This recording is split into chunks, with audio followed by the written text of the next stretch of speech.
নগাঁও মহাবিদ্যালয়ৰ অসমীয়া বিভাগৰ মুৰব্বী অধ্যাপক শ্ৰদ্ধাৰ শ্ৰীযুত দীপক কুমাৰ বৰা ছাৰৰ বিদায়ৰ প্ৰাকক্ষণত অসমীয়া বিভাগৰ ছাত্ৰ ছাত্ৰীসকলে সুখ অনুভৱ কৰিছোঁ। 1994 চনৰ ডিচেম্বৰ মাহত শিক্ষকতাৰ বৃত্তিত যোগদান কৰি যোৱা 28 ফেব্ৰুৱাৰী 2025 তাৰিখে নগাঁও মহাবিদ্যালয় স্বতন্ত্ৰৰ পৰা আনুষ্ঠানিকভাৱে অৱসৰ গ্ৰহণ কৰা অধ্যাপক শ্ৰীযুত দীপক কুমাৰ বৰা ছাৰৰ জন্ম হৈছিল 1965 চনৰ 9 ফেব্ৰুৱাৰী। তেখেতৰ দেউতাক স্বৰ্গীয় পূৰ্ণকান্ত বৰা আৰু খগেমাই বৰাৰ তৃতীয় সন্তান আছিল দীপক কুমাৰ বৰা ছাৰ। শিয়ালমাৰী জে.বি. স্কুলত প্ৰাথমিক শিক্ষা শেষ কৰি বৰা ছাৰে হাইস্কুল আৰু উচ্চ মাধ্যমিক নগাঁও দৰ্শন উচ্চতৰ মাধ্যমিক বিদ্যালয়ৰ পৰা গ্ৰহণ কৰিছিল।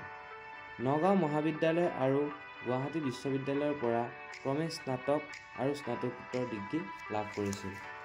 লেখত ল'বলগীয়া বহুমুখী প্ৰতিভাৰ অধিকাৰী দীপক কুমাৰ বৰা ছাৰৰ ক্ৰমে সুদক্ষ অধ্যাপক, লিখক, বিশিষ্ট সমাজকৰ্মী লগতে সুউপদেশদাতা।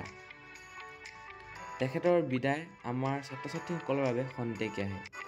তেখেতৰ ব্যক্তিত্ব চিৰদিন চিৰকাল সমাজত উজ্জ্বলি ৰওক।